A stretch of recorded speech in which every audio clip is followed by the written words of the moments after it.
Bueno, buenos días nuevamente.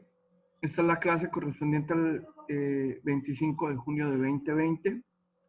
Hoy vamos a hablar de unos temas diversos, quizás solo sean 29 diapositivas las que tenemos a continuación, pero igual vamos a tener el día de hoy un trabajo que va a terminar dentro de unas 2 semanas, porque en esta presentación hay unos conceptos nuevos que es necesario que ustedes busquen e investiguen y consoliden esas competencias necesarias para el diseño de los controles. A lo largo de la clase voy a hacer unas pausas necesarias para que ustedes desarrollen los modelos de los sistemas de control. Si bien las preguntas que voy a hacer aquí van a tener un tiempo necesario para que ustedes las resuelvan, pues las soluciones las van a encontrar en las diapositivas en cuestión, las diapositivas que envié ayer en la noche al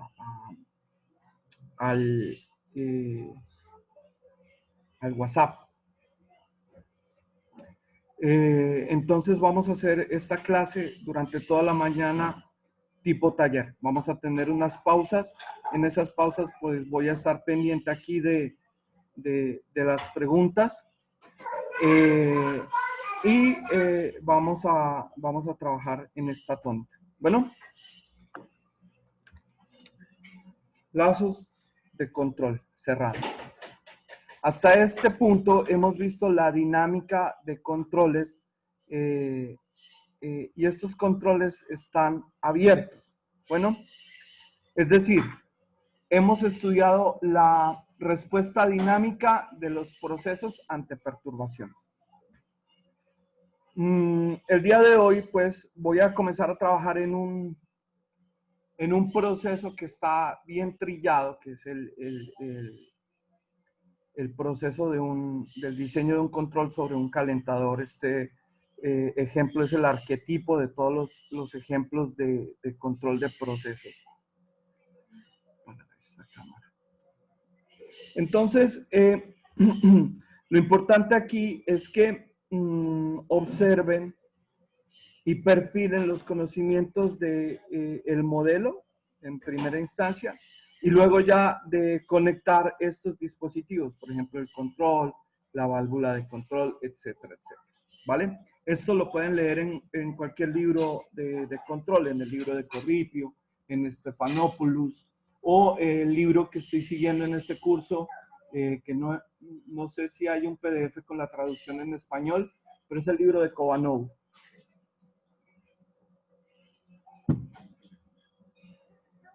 Bueno, tenemos el típico tanque. Ese tanque tiene aquí pues un ingreso, una temperatura, un flujo, un fluido que ingresa con esta temperatura de ingreso. Aquí pues olvidé pintar el mezclador, que es importante. Es decir, en estos tanques por lo general hay mezcladores que garantizan la mezcla completa de los sistemas. Bueno, por otra parte, aquí el propósito, el objetivo del proceso en este tanque es el de calentar, incrementar esta temperatura, que esta temperatura de inicio se convierta en esta temperatura de salida. Este sistema de control, miren que aquí ya voy a conectar estos elementos, ¿sí? Quizá puedo obtener una mejor gráfica de esto y hacer una mejor presentación, LaTeX, por ejemplo, pero bueno, estoy reciclando una presentación de semestres pasados. Aquí tengo una temperatura y estoy midiendo una temperatura a lo largo que sucede este proceso a través de una termocupla del tipo que sea.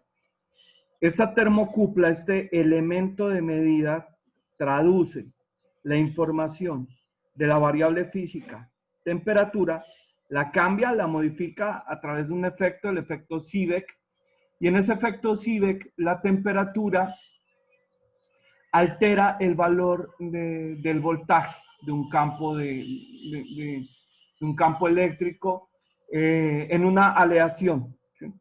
En una aleación de dos metales.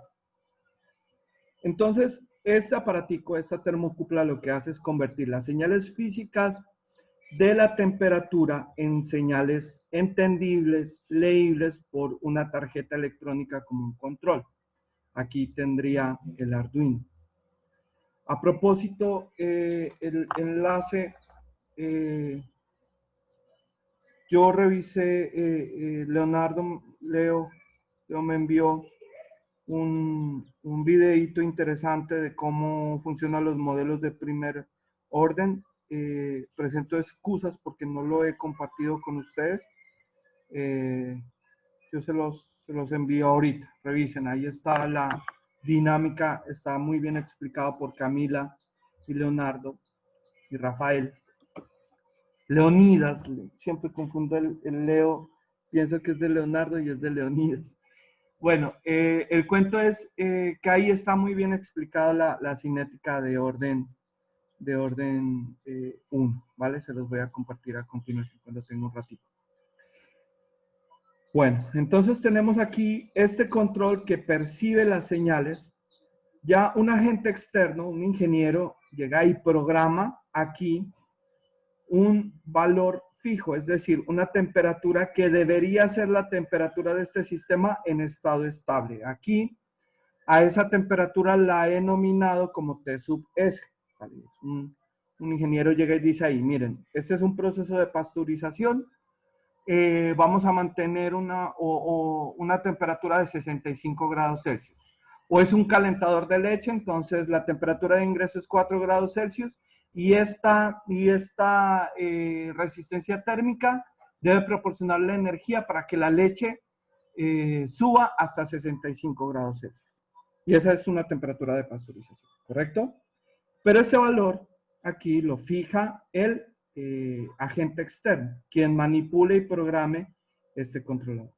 Entonces, este controlador, a su vez, entiende de señales electrónicas. Lo que hace internamente la programación, como ustedes espero, eso no lo evalué en el curso porque eso es adicional. Esperaría que revisen la documentación de los Arduinos y que entiendan que esos Arduinos tienen un lenguaje propio de programación y lo que hace ese lenguaje es generar modelos matemáticos. Internamente el Arduino, ¿sí?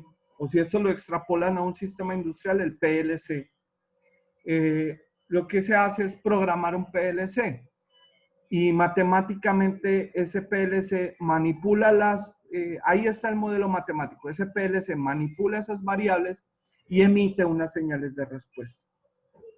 Entonces aquí este controlador va conectado a esta resistencia a través de unos circuitos especiales, unos circuitos ya diseñados para los sistemas de control. Les puedo mencionar uno de esos sistemas, un relé.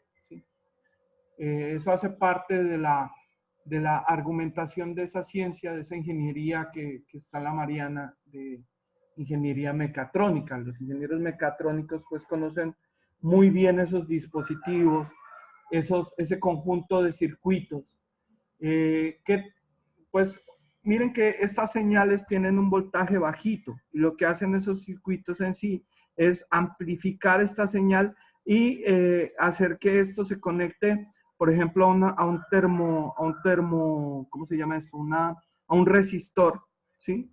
Entonces ese resistor, si este le envía una señal, este prende o apaga una resistencia térmica. O lo que hace es incrementar el valor de la resistencia térmica, por lo tanto se incrementa el calor. O por el contrario, reduce el valor de la resistencia térmica, entonces esta resistencia térmica reduce el calor emitido, ¿vale? Esa es más o menos la idea de estos circuitos electrónicos que se encuentran en una cajita.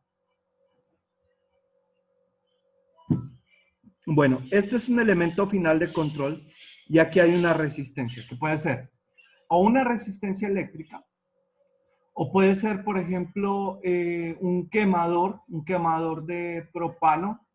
Yo he visto muchos, por ejemplo, hornos de panadería.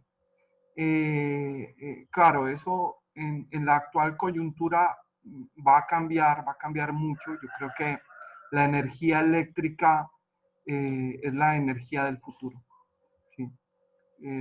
Ya todo apunta a que todo lo vamos a hacer con energía eléctrica, porque piensen que nosotros dependemos mucho del gas propano, ¿cierto? A nivel doméstico.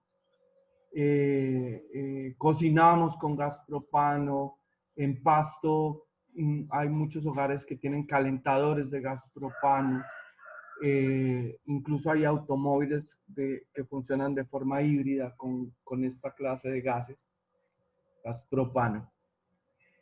Pero ¿qué va a pasar en el momento en el que esas reservas colombianas se acaben? Pues la vamos a pasar mal porque dependemos de esa fuente de energía. Tenemos, al igual que existe un concepto que se denomina seguridad alimentaria, también los países adolecen de seguridad energética. Principalmente porque apuntan a usar una sola clase de energía. Entonces, nuestra matriz energética, el transporte público, todo eso depende de combustibles fósiles. El día que eso falte, pues vamos a tener que ver a rajatabla y eso nos va a coger con los pantalones abajo. Vamos a tener que mejorar toda la red de distribución eléctrica, porque no hay de otra, ¿vale? Y ya comenzar, ahí sí no va a ser el plazo de 5 años, ya vamos a tener que usar coches eléctricos, estufas eléctricas, ¿sí? Miren que los costos del gas propano se han incrementado y aquí Nariño sí que ha sufrido por esa escasez de gas propano. ¿Sí? La gente hay un paro, cierran la vía y lo primero que evidencia ese paro es las filas buscando gas propano. ¿Sí? Entonces observen que las matrices energéticas van a cambiar y todo va a ser más energía eléctrica. Ahora bien, más allá de estos temas, pues aquí hay una energía, si esto va conectado a la red. Y esto, pues no solo puede ser energía eléctrica, sino propano, diésel o cualquier cosa, cualquier medio de calefacción. A esto lo llamo medio de calefacción. Y claro, este tanque tiene una salida, el flujo de entrada es el mismo flujo de salida para evitar acumulaciones aquí y alcanza una temperatura final, ¿vale? Entonces, este es el proceso de control. A esto le vamos a apuntar, ya a conectar estos elementos. Ya hemos visto que esto responde a unas perturbaciones, ¿sí? Y que estos sistemas, si bien puede perturbarse esta temperatura, de igual forma también puede perturbarse este calor. Bueno, en pantalla tienen los elementos necesarios para el balance de energía de este proceso, porque todo parte de ese balance de energía. Ustedes pueden revisar aquí que están, pues ahí menciono cada una de las variables que están involucradas, ¿sí? A través de un dibujito. Entonces, las formas de energía que tenemos ahí son las siguientes. El calor, que está representado en esta resistencia eléctrica. De igual forma tenemos M por C sub P por T sub I, que sería este ingreso de energía aquí. Aquí pues ya está factorizado este M por C sub P. Pero de igual forma también tenemos la energía que sale del sistema en forma de este M por C sub P por la temperatura T sub O o temperatura de salida aquí. Estaría. Perdónenme. Este T sub O es la temperatura de salida, pero en un estado estable. Pero aquí, como estoy haciendo un estado transitorio, miren este término de la extrema derecha, este término es el término en estado transitorio, pues aquí esta variable T sub O no se copia T sub O, sino T, indicando que esta temperatura va a ser o será una función del tiempo, ¿sí? Recuerden, los sistemas dinámicos, ¿cuál es la característica de los sistemas dinámicos? Que responden en función del tiempo, ¿sí? En función del tiempo. Y aquí tenemos otras propiedades de la sustancia, la densidad del líquido, el volumen del tanque, ese sí es el volumen del tanque. Y esta es la capacidad calorífica, el producto de la densidad por el volumen, ya saben que es la masa. Entonces aquí lo que tendría es masa por C sub P, capacidad calorífica. Y esta es la variación de temperatura respecto al tiempo. ¿Sí?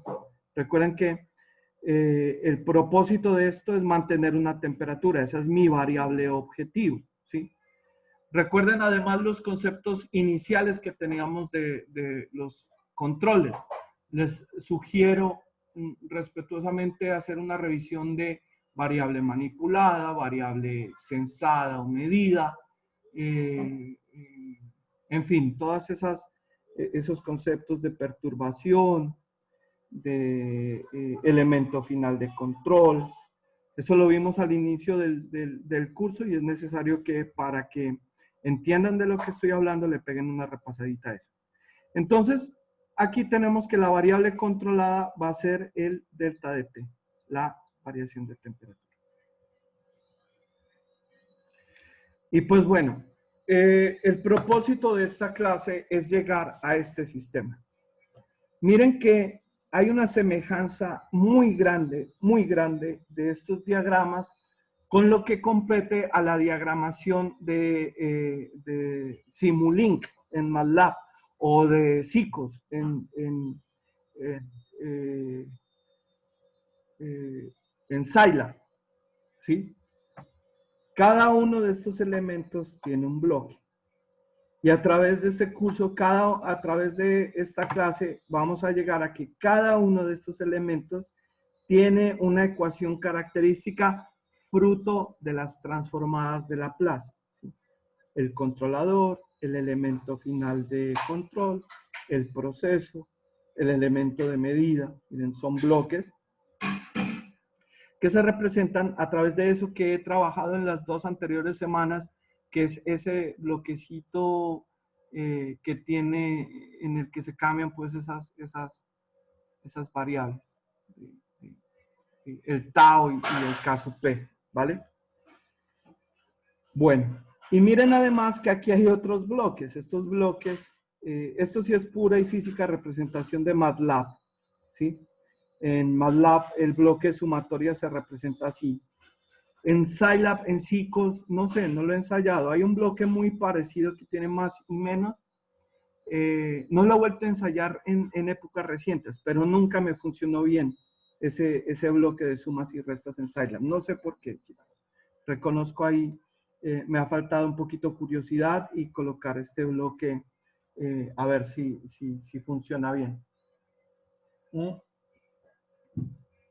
Observen además que todo en este sistema de control se está conectando por esas líneas que generamos al arrastrar las líneas en SICOS o en Scilab.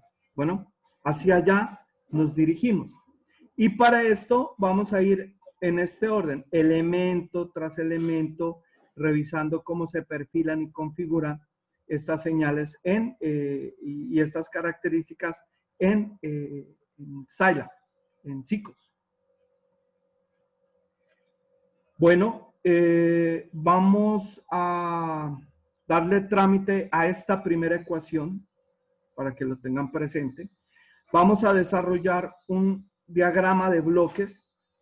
Ese diagrama de bloques en sí es lo que vamos a generar en SICOS o en Simulink. Entonces, todo tiene un inicio y todo tiene su final, como dice el buen Héctor Lavoe. Todo tiene su inicio. Entonces, aquí tenemos el balance de energía. Miren, calor, MC sub P, diferencia de temperaturas, ρ, B, C sub P, delta de T sobre T.